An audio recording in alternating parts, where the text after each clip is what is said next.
Hey, y'all, welcome back to the Don't Mom Alone podcast. I'm your host, Heather McFadden, and this is the place where I get to walk alongside you and connect you with people and resources so you know that you don't mom alone. And in this episode number 383, we get to chat with amazing boss babes and collaborators, Liz Bohannon and Sseko Honegger. Because we live in a world that does not, it doesn't set us up well for true community and relationships. And so what that means is that the answer is, unfortunately, yes, you have to go build it. Like, it doesn't just show up on your doorstep, and you can't wait for your mom group to come and be like, hey, we're here and we're already formed and there's a seat at the table for you. Sseko is the founder of Noonday Collection, and Liz is the founder of Sseko Designs. Both women were leading amazing fair trade fashion brands, and they decided that instead of competing, they would join forces, and they have created this partnership together. And so in this episode, we are talking about what it looks like to collaborate, to work alongside each other as females in industry and also in our homes as moms. What does that mean? And how can we think outside the box on our mom community and who we come alongside? Because Sseko and Liz don't even live in the same state. Their kids aren't the same age. And it is a great relationship where they are supporting each other as moms who have these roles outside of their homes. So I can't wait to share it with you. Before we get to that episode, though, I wanted to give you an update on our bakery project. So basically, last week, I shared with you an awesome opportunity we have to collaborate with a local church in Guatemala. Compassion International has facilitated this opportunity, and what it is we get to help fund and bring the equipment for a bakery in Guatemala that will employ 125 women. It will also train them in entrepreneurship, just like these entrepreneurs we're talking with today, and give them financial independence, which is huge in Guatemala. That is going to help these women with their families and provide an income. You get to be a part of it.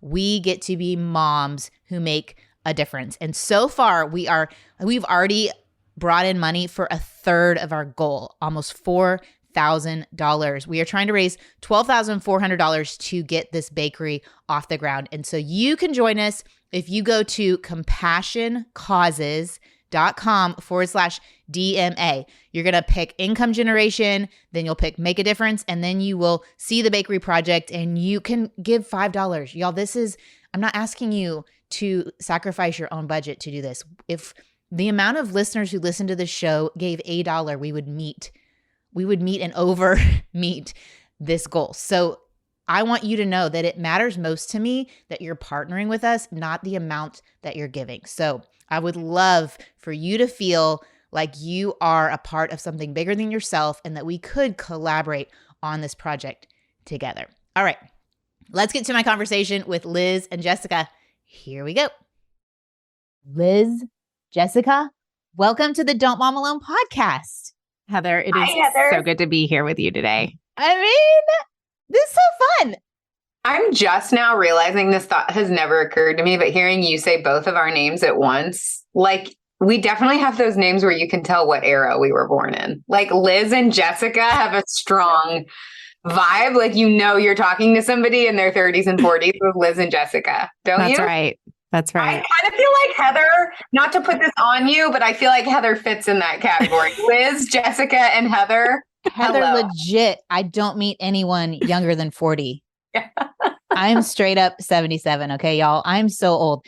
Y'all don't even know. You're my young friends. Okay. You're my young friend. I really like you saying that, Heather, considering I am born in 76. Okay, good. Okay, we're buddies. Okay, we're good. We're buddies.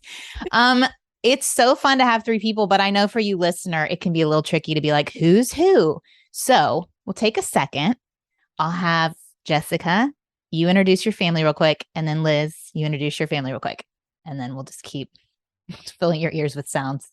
Okay. Well, it is so fun to be on here today. Don't Mom Alone. That's basically a huge reason that Liz and I came together. And so cool because I'm a few seasons in front of her. So I'm just excited to get to talk today. But I'm Sseko Honegger, founder and co-CEO of Noonday Collection. And I've got 3 kids that are now 13, 14, and 16. And a wonderful husband who cries a lot.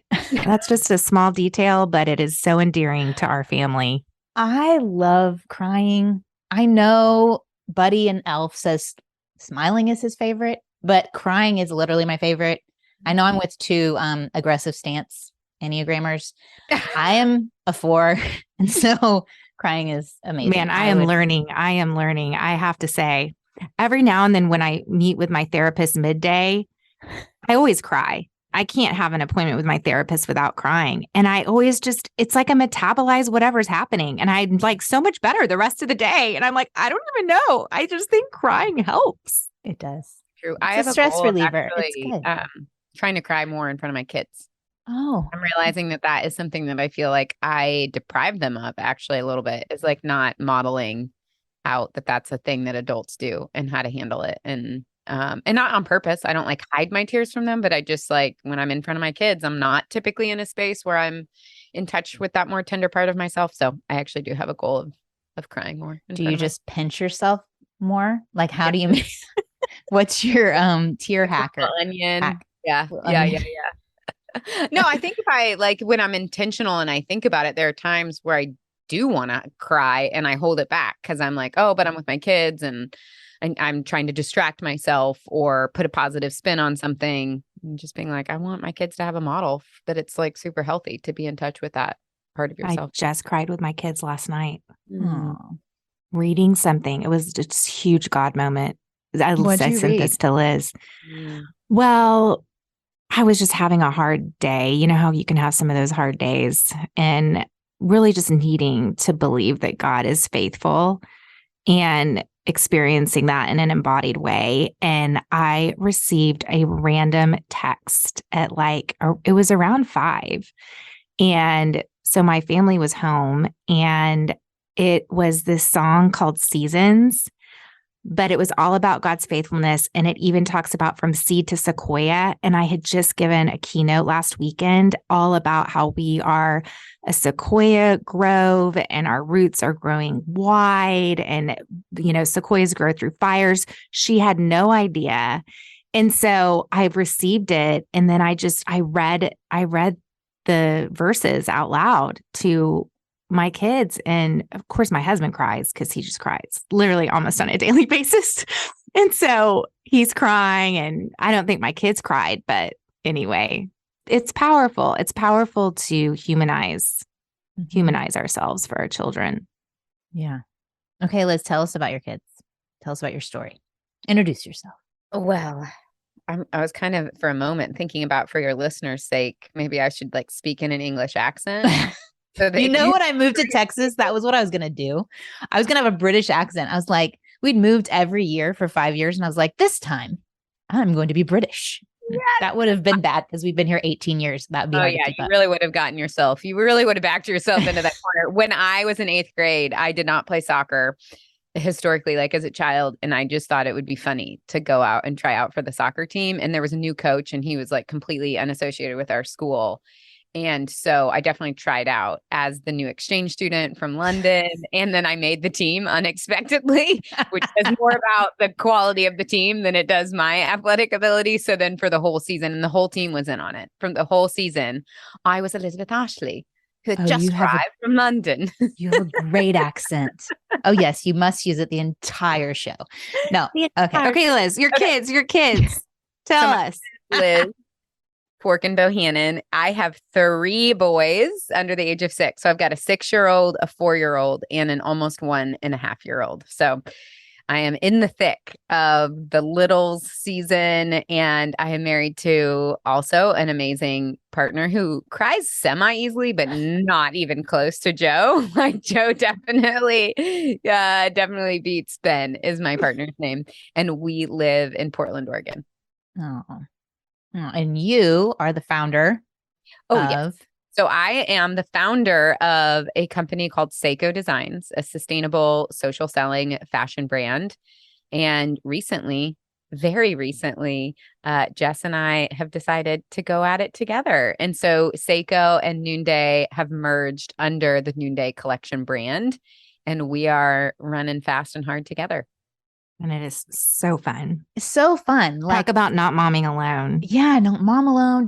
I'm like, I'm doing it with everything. I'm like, don't write a book alone. Don't launch alone. Don't anything I'm finding. And I don't know about y'all, but I can go farther by myself type person. I'm not a team player.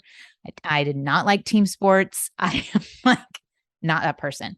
And so it has been a stretch for me. And it's so freeing once I experienced my friends who made me join them in motherhood. And I've also experienced when I tried to do it alone, and I've literally having panic attacks and in the counselor's office and in 12-step recovery and all the things, how it doesn't work.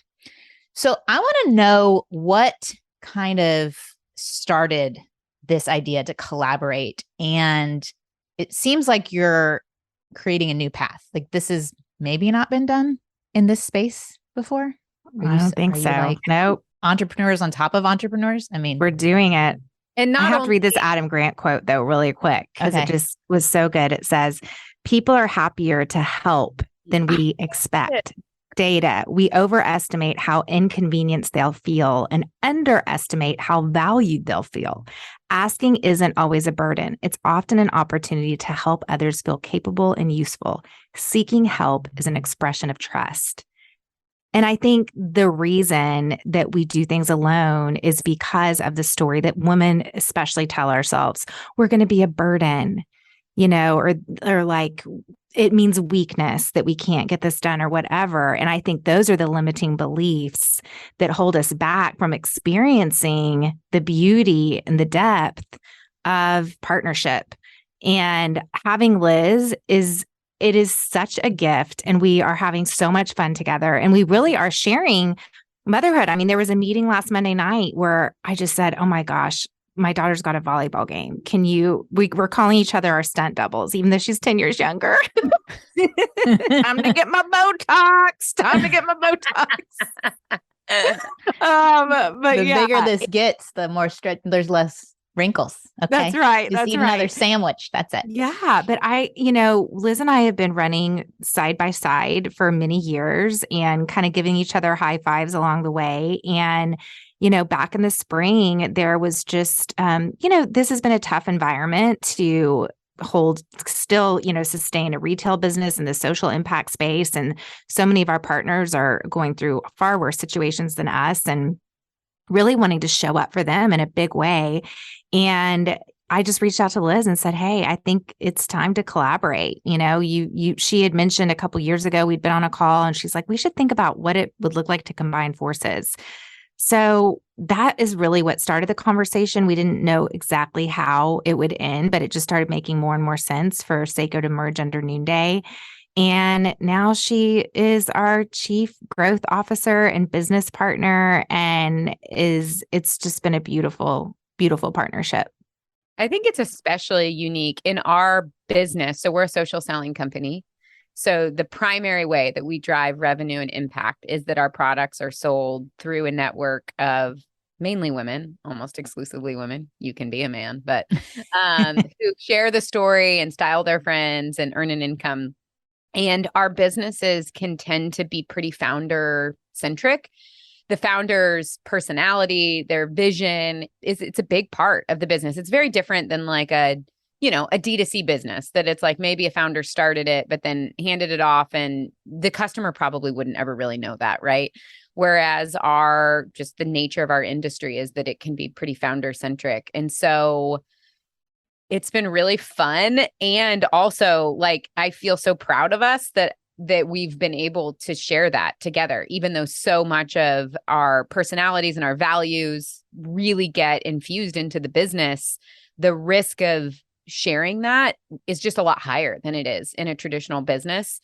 And yet what we've seen is that by choosing collaboration over competition, by making generous assumptions, by kind of existing under this canopy of trust, I mean, I'm just going to say it and I'll speak for myself. It has been so much easier than I thought it would be. Like it just has been, I mean, I'm not saying the merge and the business side and everything, there's definitely been challenges, but as far as like sharing that, I feel like we both came to the table with such a belief that we're better together and that having a stunt double is an amazing, it's more of a gift than it is a cost. And so just like, well, and our people have seen that. We just did our first in-person leadership event, and I was struck by how many women just said, wow, this can be done. Two strong female leaders can share the stage. And I'm like, oh my gosh, sharing the stage actually gave me even more energy. And what's really cool, Heather, is I know you guys are doing a Compassion International push right now for women in Guatemala, which we have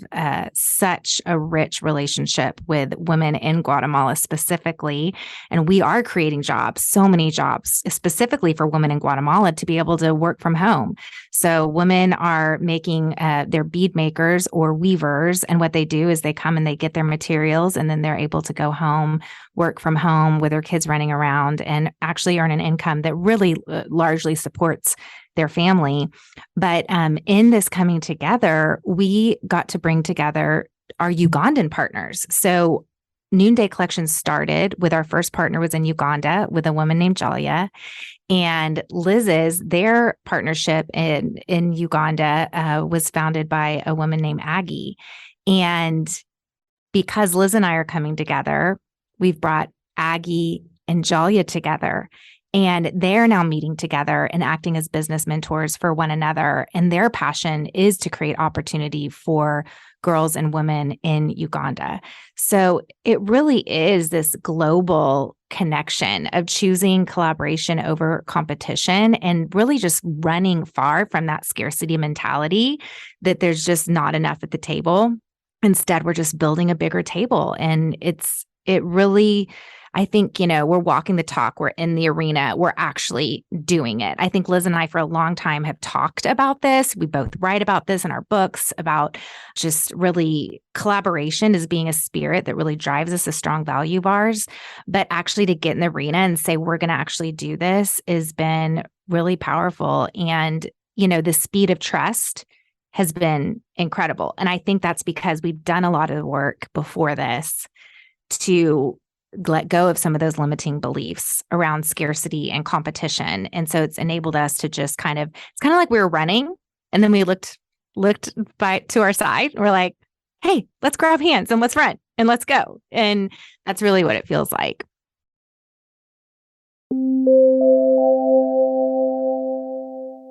I don't know about y'all, but it seems like everything is more expensive.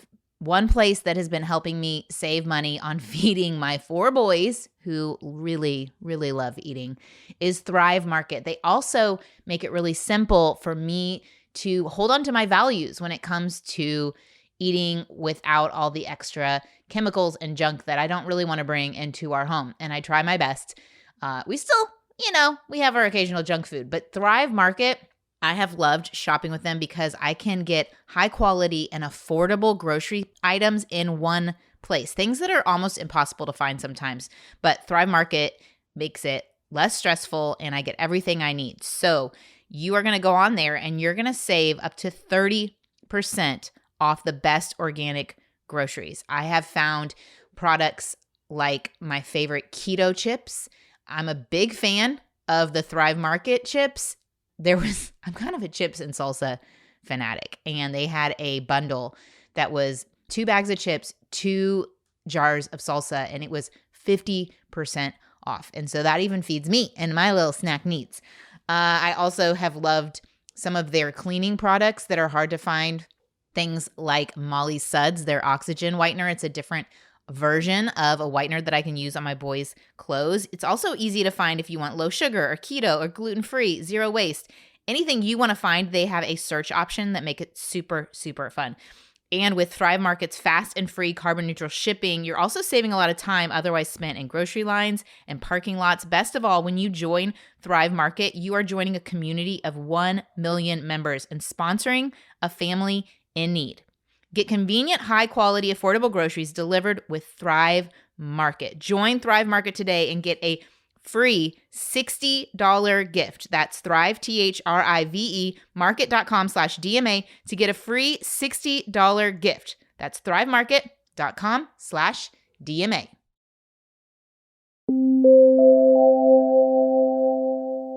I mean, one of my favorite things is when I meet someone and I'm like, oh, you should be friends with this person.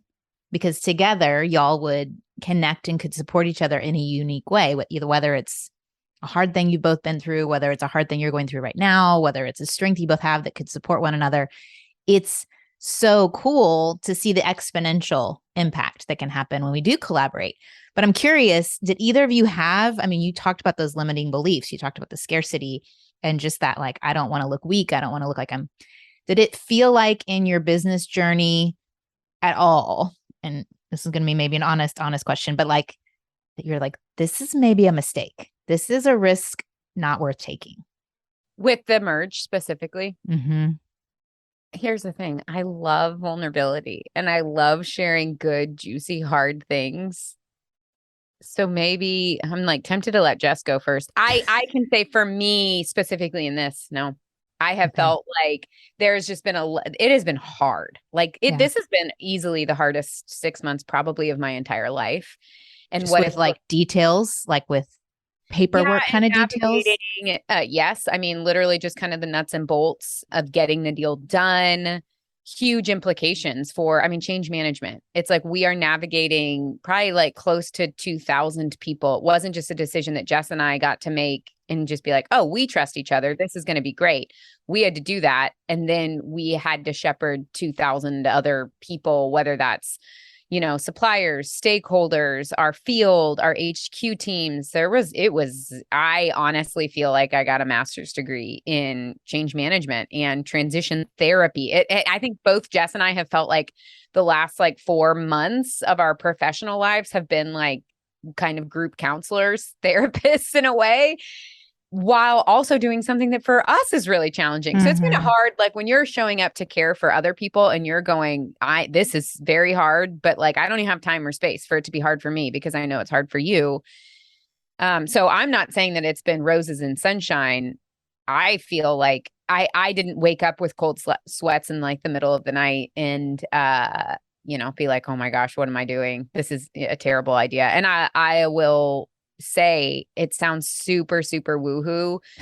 But for me, very early on in the process, there were some things that this is a faith-based podcast, right? Tell them the dream story. Okay. Come on. Bring it. We got Jesus up in here. Story. Come on. Like the Holy Spirit. Okay. Okay. Because this was like such a moment. It's not like this happens to me all the time. But long story short, Jess and I had probably not connected in months and months at this point, I don't think. And I had a dream. We were in the middle of running pretty hard and fast in a very different direction.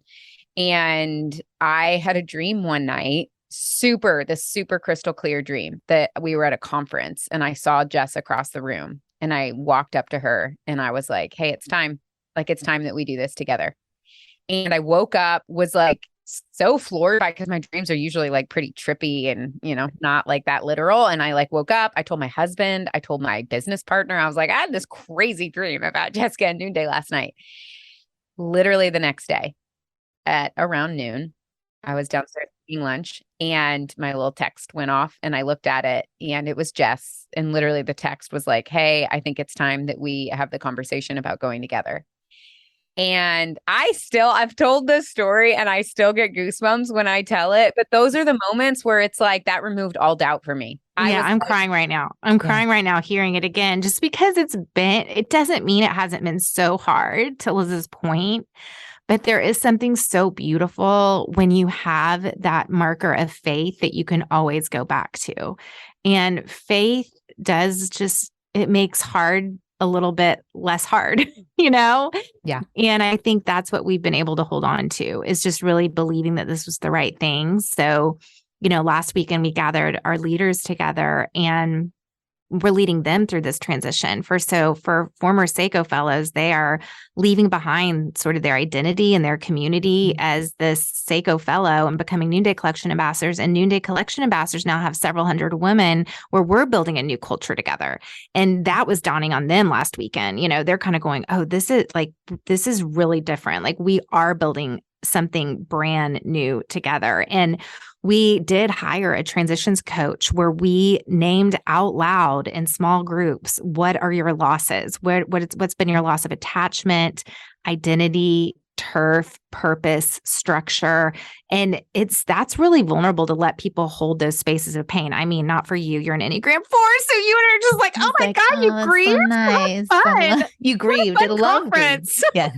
No, it Lost? was like all grief. Like that's the first time we've ever kicked off a conference was we're going to grieve today. And so we did. We grieved hard. There wasn't a dry eye. We lit stuff on fire. And then the next day, we started building a new community manifesto together. And, it was hard work. Honestly, I have never been more exhausted after a conference. That took me off guard just a little bit. But I think just like, yes, there is so much change, but it's when you know that you know that you know, and you have that faith to lean into, it just is like, but that's okay. We're going to make it through, and yeah, it just sounds like you had confidence on the front end, maybe a little bit clueless to what the reality would look like and the challenges of actually doing it. So that's okay. Like, I feel like that's motherhood. That's us going in and we don't know really what the teenagers will look like, or really what even toddlers and sending kids off to school will look like. But we're just following God and we're trusting He ultimately has a bigger plan. And I think there's a quote from Elizabeth Elliot that's like, the safest place is the center of God's will is our only safety. Mm-hmm. Like, we can hustle and bustle and make up plans. And ultimately, when you have that clarity of that dream, this is God's direction. Mm-hmm. It doesn't mean easy breezy, beautiful. There's loss, there's grief, there's challenge, there's hardship, but you're in the center of it. Like, He's doing something bigger than you could ever imagine. And there's just a peace that comes with that. It's definitely also made Jess and I think on the motherhood side of things. And it's like, obviously people do job shares. That's like a thing, kind of. I don't know very many people who have done that. And the people that I do know have done it at a different level. Like, they're in their careers or kind of the roles that they play in the organization. And definitely what Jess and I are doing, it's not a traditional job share, but it does feel like it has some of those benefits where I feel like Jess and I both respectively have carried things in our organization that have been like, they're the only ones that can do this.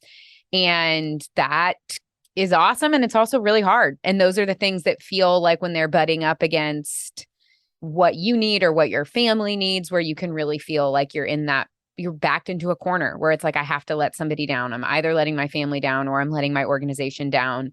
And so to kind of have what I think for both of us feels a little bit like a backstop of like, no, now I have somebody that I can call, that I can say like, hey, it's really important to me that I be here for my kids in this way.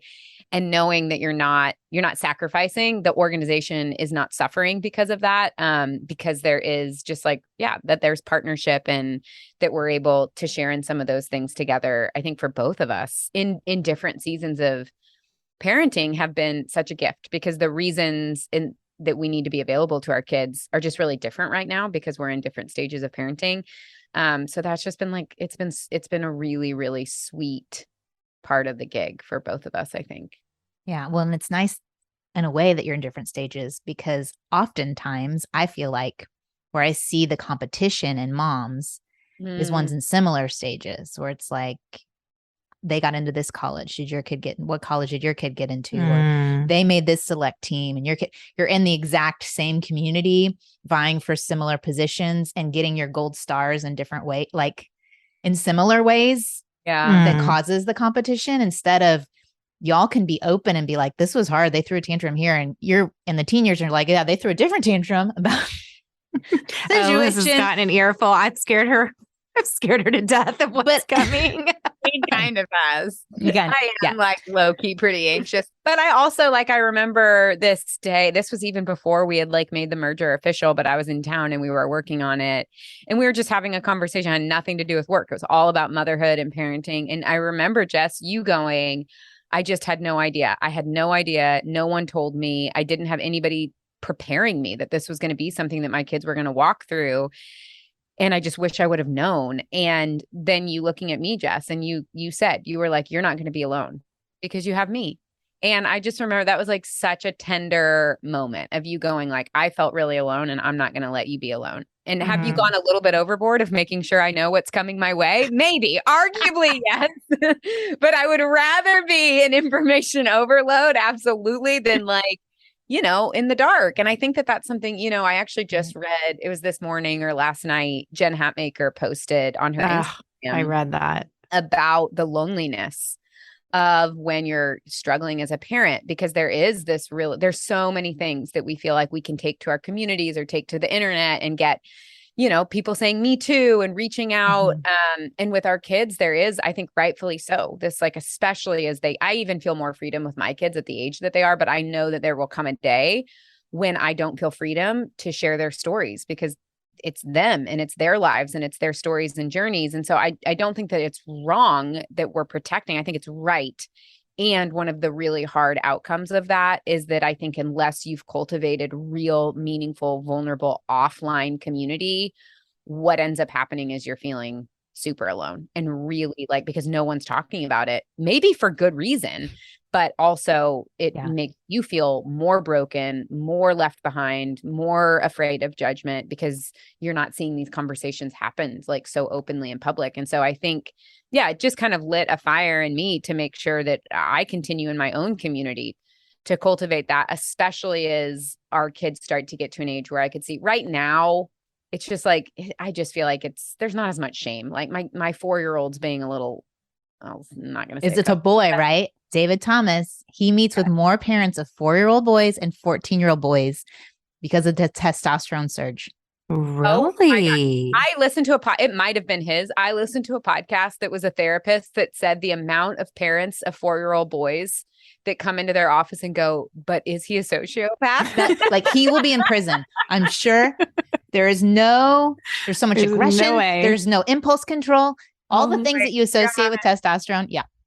It helped me. Like, it is helpful. Okay, this isn't a forever. This is we would say alive till 5. Like it just felt like they were so impulsive at 4. Like just get them to 5. There's something. I have a 6-year-old and we have not grown. We have not figured out our impulse control. So we might be a little. I have a 49-year-old husband and I'm just kidding. I think that it's really such a gift beyond. Like I'm hearing the gift of collaboration in supporting you to be the moms you want to be and the businesswomen you want to be, making social impact, amazingly leading these other women to have impact in their communities. That you have each other kind of helps, that Carrie that what's her name started. It helps you carry the load. Like it's not all on your shoulders. Paula Ferris. But then I'm thinking the gift of you being in 2 different cities, 2 different stages is kind of wanting me to encourage moms to think about, is there someone from your past, a high school friend, a college friend, someone that maybe doesn't live in your town anymore that you could chat with more regularly, like make a coffee date over the phone or as you're walking or whatever, so that you get that support because the tween years, it is hard. You can't maybe say the thing they're struggling with because the kid gets shunned by the parent. They're like, well, I don't want my kid to hang out with that kid if they're struggling with X, Y, and Z. So I don't know. I feel like there could be a gift that in is a good point. Yeah. To decrease the competition and to increase. Or it's like almost to protect the privacy, that too, of your teen, right?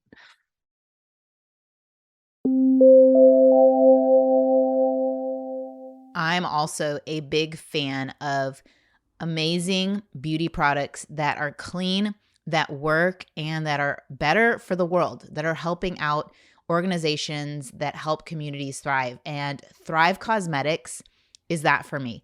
I love particularly their liquid lash extensions mascara. It is vegan. It is tubing. It is their best-selling product. It has more than 20,000 5-star reviews. Basically, you put it on and what happens is it doesn't break my eyelashes because when you wash off your makeup, it comes off in a tube. It's like created a tube around each lash.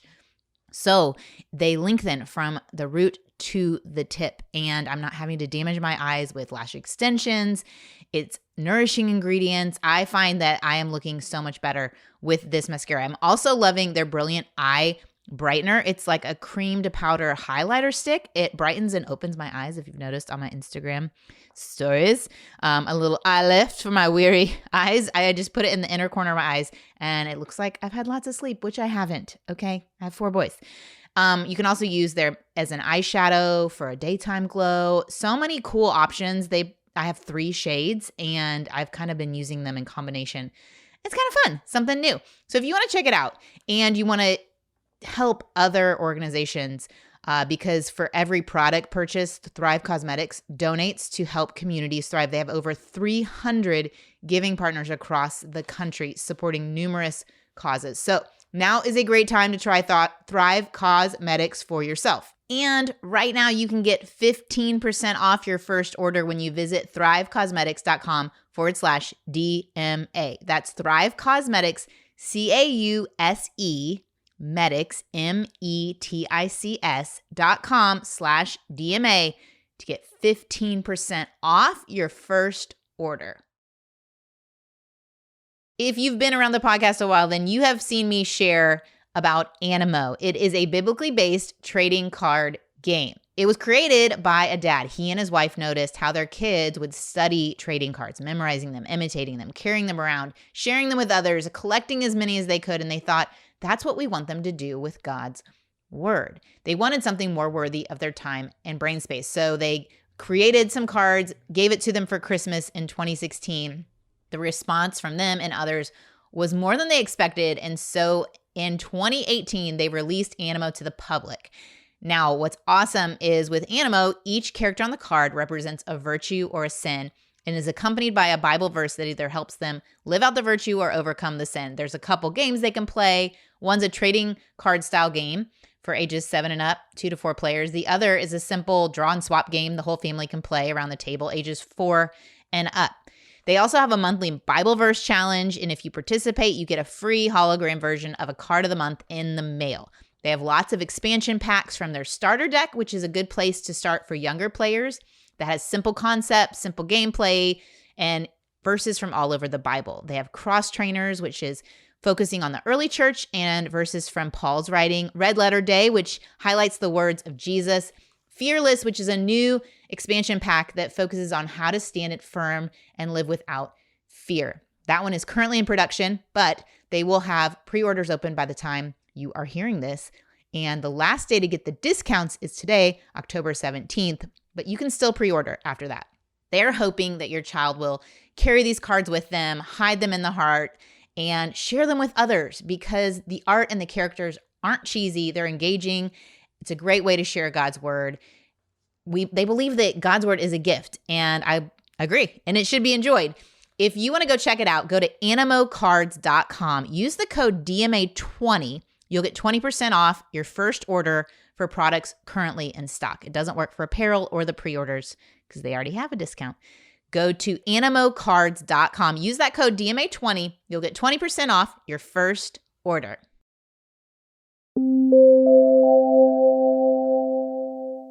Yeah, I love that. I really love that idea as a way of, and I like that you call it out that it has to be intentional because that's the other thing that I see a lot in women in general, but especially moms. You know, there's that meme going around that has the voiceover that's like, they say it takes a village, but how do you get the village? Do they just show find up? one? Yeah. And it's like, on the one hand, I think it's a super valid question. And I actually hear the kind of heartbreak and exhaustion in that. Because we live in a world that does not, it doesn't set us up well for true community and relationships. And so what that means is that the answer is, unfortunately, yes, you have to go build it. Like it doesn't just show up on your doorstep and you can't wait for your mom group to come and be like, hey, we're here and we're already formed and there's a seat at the table for you. More often than not, it's showing up in spaces and going like, I'm going to go first and I'm going to be the friend that I need. And also, I'm going to do it with a level. I sometimes have felt shame around how intense I can be around friendship. Like I can be a little militant with the intentionality of like, but I think now I'm not apologetic for it because 20 years in, 15 years in, I'm going, oh, look what it built. Like, because it doesn't just happen. I know that it takes commitment and that it takes intentionality and that it takes showing up and following up. Like these games that we play with each other, like, well, I sent the last text and they never texted me back. Like that is not a generous assumption. You know, one of my best friends the other day, we were trying to figure out a time to get her out here to Portland. She's like literally one of my best friends. And we were going back and forth about dates. And then she completely dropped off the map. And I followed up probably 4 or 5 days later and was like, hey, like, just want to, you know, bring this back up. And she was like, oh my gosh, I sent you a voice text and now I'm realizing it didn't go through. And oh my God, that happens to me all the time. Like that must have felt so weird that I just dropped off. And on the one hand, I was like, yeah, it kind of did feel weird. But do you know what was running through my head? She's pregnant. She has 2 young kids. She's traveling. Like there was not even a part of me that was like, she's not prioritizing me or she's ignoring me or like, right. I don't have time for games like this. No. Like, no, And if I love you and I want to be in community with you, I'm going to keep pursuing you. And like, and I think the fact that we get to go build this is actually empowering. Like to me, that's really empowering because I think you can sit at home and you can feel really alone and you can start telling yourself a story that everybody's at the play date but you, that everybody else has community but you, that everybody else is getting invited to the party on Friday night but you. Or you can say, you know what, I'm going to go show up and be the friend that I want to have in my life right now. And I think that loneliness doesn't happen to us. So I love that we don't have to be a victim to our loneliness, that we actually can go and seek out and build and be that mom friend that we want to be to someone else. And that's the only way I have friends, you know, is just by doing that. Like Liz and I have a rich community, proximate rich community. And that didn't just happen. You know, we are both extremely intentional. And I think it's that intention that we have approached our other female relationships with that enabled us also to just have a very quick trust speed and a very quick friendship and partnership because we have been doing this for a long time. What are some of those practical things you do? Because I know you're both busy, you're moms, 3 kids, like someone saying, okay, yeah, I want to be intentional. It's on my mini to-do list of like, stay connected to my husband, take care of my kids, respond to that email, have friends. And yet it ends up, you know, I even find I want to be with these people. We are trying so hard to make our calendars align. And it's just like, no one's available for lunch. We send out the text. No, okay, no, I'm doing this. We'd like to do a movie night. We have tried, you know, okay, well, you know what? Only 2 of the 5 of us can get together for movie night. We're still going to do it. Totally. Yeah. So I think it's like not waiting for consensus, but also I think scheduling reoccurring things and you go through a little bit of a learning curve where the first few weeks or the first few months, people's schedules, you know, are still a little bit, you know, mismatching. But if you can agree in advance, then you start building your schedule around it. So for me, I've been meeting with a group of women here in Portland that are kind of my proximate core community. And we meet on Wednesday nights at 8:30 every single week. And it's like pretty diehard. It's like, hey, if you're in town, unless somebody's dying or, you know, you come if you're in town, you prioritize it and you build your calendar around it. So our family, my husband also meets with a group of guys the same night that's only able to work because the people that we're meeting with, we literally share property with. So we put our kids to bed and then guys go here, girls go here. But what has happened and why it's not hard anymore is because our family, we do not make plans on Wednesday night. If an opportunity comes up that would take us out of that, it's just literally baked into the culture of our family that's intentional time and it's grown up time for us to, you know, cultivate meaningful, intentional relationships with people. So just on a very practical level, like I think the back and forth scheduling calendar, like that is a doom spiral. I hate it more than anything in my entire life. So I avoid it a lot of times by saying, let's make it easy. We pick one night, we pick one time, whether it's once a month, whether it's once a week, and we all start committing and building our schedule around it. And it does also take sacrifice. But that's the question that you have to ask yourself is, what am I willing to give up? A lot of people say they want things and then they're actually not willing to sacrifice. It's like, well, I want it and I want to be able to do everything else. And or they just don't prioritize, or they just tell themselves that story of like Netflix is going to be better. I started doing something, it's been about 1.5 years now with 7 female leaders. I was really wanting to build community among leaders and just people going through similar things as me, because there's just it's just very unique. Now I have Liz too, which is awesome. And we started meeting together once a month for 3 hours. And these are women that travel. I mean, they've got a lot going on. And then we meet together once a year for an in-person kind of retreat. And it is super intentional. It is very deep. And now we just, and then we Voxer in between, so but there's so much generous assumption too, so there's a lot, like there's Voxers that go out and people might not listen to them for 2 weeks, and that's okay. But again, I think it's this intention and it's booking it ahead of time. So I literally know when I'm meeting with these women now 9 months in advance, and I'm blocking those times and I'm prioritizing that over everything else. It sounds dumb because I think in our minds, we want to just, have like a village. At least I always felt that way. I always wanted actually more what Liz has, which is a very proximate communal village. I don't have that like I always wanted to. I had it actually. And then as our kids kind of got older, it just like the kids weren't gelling as much as they were. So things changed. So I personally went through a really big shift in friendship kind of during COVID. And that was when it was like, okay, well, if this is going to be different now, then I'm going to go build a Zoom group, and that's okay too, And so I think I was so idealistic. It was like, oh my gosh, it has to be proximate. We have to be aligned on everything. We have to basically like share our finances and co-parent each other's kids. Like it was a very high ideal. Yeah. And there was a season in life where we kind of had that. And then it was like, you know what? We're doing things a little differently. COVID kind of, we were like, okay, we're doing things differently. And so it was like, gosh, I'm going to go pursue a different kind of community. And it was okay, And so I think you also have to just let go of some of that idealism and start small. Start small. Start with one friend that you can hook up with on Zoom, or you can have a drink with, every couple weeks. And don't discount yourself. Don't let perfectionism hold you back from the good. That's such a good word, of being willing to start small.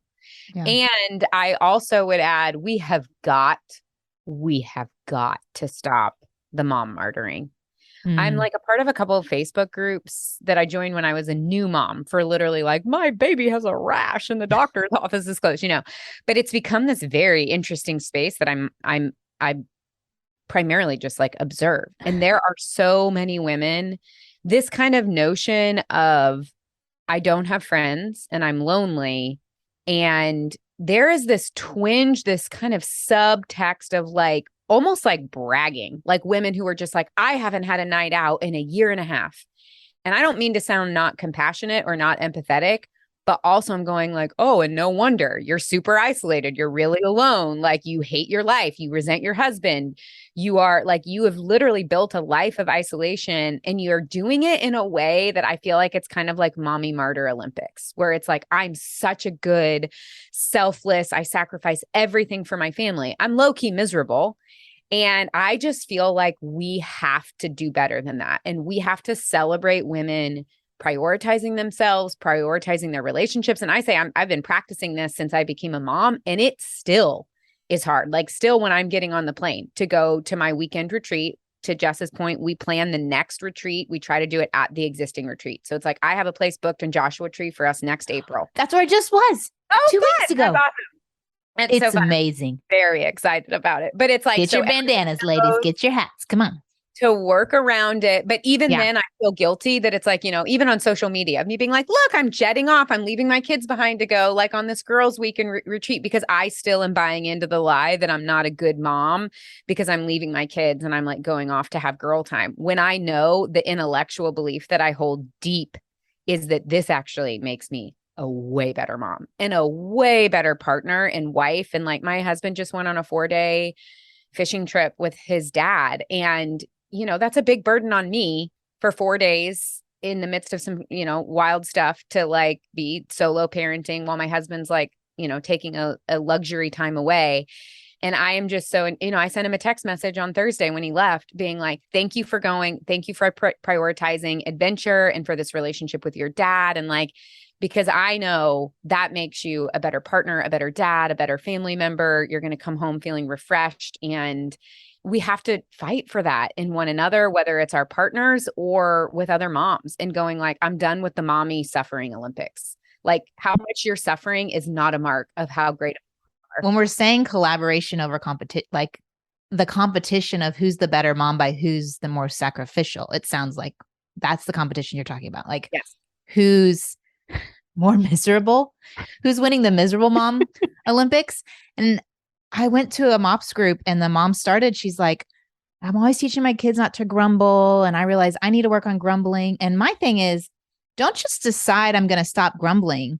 Maybe let's do some work to figure out, why am I grumbling? Like, what's off in my life where I'm not enjoying it?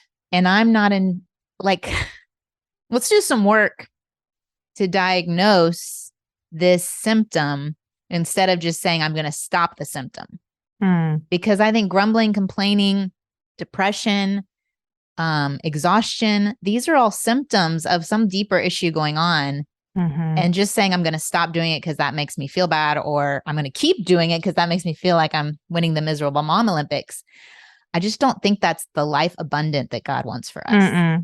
That's something that we do in our group therapy group. We call it group therapy. It is group therapy. There's a psychiatrist involved as well. I didn't mention that part, but we do something called part work, where we identify these different parts of us, like who's the lonely family part. systems. Yes, it's inner family systems. Yes. So that's I'm in a life team too. We meet once a month and we do. You're doing stuff. IFS? That's so awesome. Yes, it's really good. We do IFS together. That's amazing. And we'll start talking to that way to each other. Like if someone's like, oh, here's what's going on. You're like, it sounds like there's a part of you that's feeling this. What does she need? And even on Friday, I have had a very much a ruminating part. Like I've had a part of me that's like got the telescope out and is on watch. Like I'm on watch for worst case scenario right now. And I'm like, what does she need? And what I realized was like, she needed to play. She needed to play. And so on Saturday, which is a day I actually needed to get some work done because my computer broke, blah, blah, blah, all this stuff, I didn't. And my husband and I went out on the lake together, which felt like such a luxury. And I tell you what, I woke up Sunday morning without ruminating. I woke up Sunday morning not anxious because that girl that was holding up that telescope, she just needed to go play. She needed to put it down and go play. And so that's been also just really helpful to help identify what, to your point, not just like stopping doing the thing, but what does that part of you actually need? What would serve her? Does she need comfort?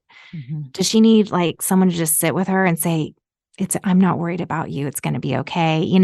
Really identifying those parts and what they need is so powerful. Yeah. And if y'all need help on that, we need to do an episode on family systems, but there are lots of books on.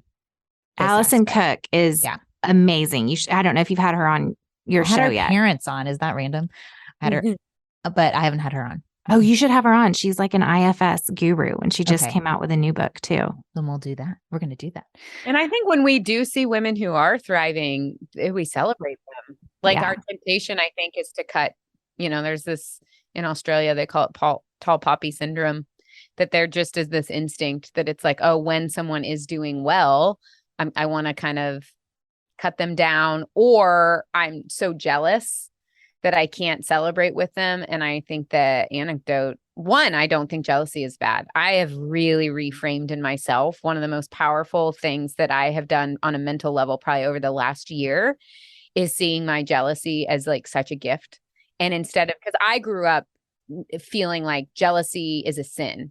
And if I could only just be more content, then I wouldn't be jealous of other people. So the antidote to jealousy being gratitude, which I think gratitude is basically solves everything. I think it's an amazing tool. And your jealousy isn't bad. Like I have been going like, oh, thank you. What is this? This is a clue for me. There is something that you're perceiving this person to experience in their life that you don't currently feel full in. And what is that? And lean in. And instead of like being like overwhelmed with my negative emotion towards this other woman, just getting super, super curious and going like, what is it about how she structured her life? Or what is it about her situation? Or even just how she shows up in the world? And could that actually be a clue for you of like, oh, maybe you should think about, you should prioritize that. And what would you be willing to sacrifice to have that? And there's certainly situations that we can't change, right? It's like you got a sick kid and you're watching moms play at the park with their children who are able-bodied, it's like, that is a hard road. And there's just so much, you can't change that reality. And in those situations, we need self-compassion and we need deep empathy and compassion for our sisters. But there are a lot of times where it's going like, oh, you could have that too, if you prioritized it. And it's a really meaningful clue to know that that's something that you feel like you could use more of, as opposed to just like banishing it of like, I can't think about that, or admit that I'm jealous of that person. Or it disrupts your relationship is what we're talking about. Like I've had that where I was friends with a Miss America runner-up. Okay. So the potential for jealousy was high, but I just was like, I'm going to be a student of her. We are not in competition because I'm nowhere near the Miss America ranks, but I just like studied her and learned from her and noticed her little tricks of hospitality. And I was like, I'm just going to learn in these areas that could instill jealousy, or instead, just like you said, be curious, be a student. Yeah. So good. Okay, y'all, I could talk for 30 days and that's not going to make for a great episode. So I appreciate y'all being on. I do want to talk for a second about, I do want to talk real quick. We are doing the thing in Guatemala and I think it's awesome. Y'all are so for other women. You are so for women having employment. Can you just say one quick thing and that's the end for the ladies listening who could be a part of this, who could help these moms not mom alone in Guatemala? Oh my goodness. Well, we have an amazing community and that we are right in the middle of building. So if you resonated with that whole idea of, I don't want to be alone, and not only that, I want to be a part of this global community to help other moms not be alone, then we would love to have you join us as a Noonday Collection ambassador. It's super easy, super fun. We travel together. We do conferences together. Liz and I meet up with everyone via Facebook once a week and chat. And it really is a place to not be alone. And in fact, I can say over and over again, that is primarily why women are ambassadors, is the community and that experience that they get from not being alone. So we would absolutely love to have you. Just go to noondaycollection.com to check us out. And how sweet it is knowing that by joining our community and you're feeling less alone, you are also helping women globally, not mom alone, right? Where it's like there is a coming alongside of women globally and saying, you are not alone. Like, we know that your heartbeat is the same as ours. You want to provide for your babies. You want them to grow up feeling loved and safe and secure.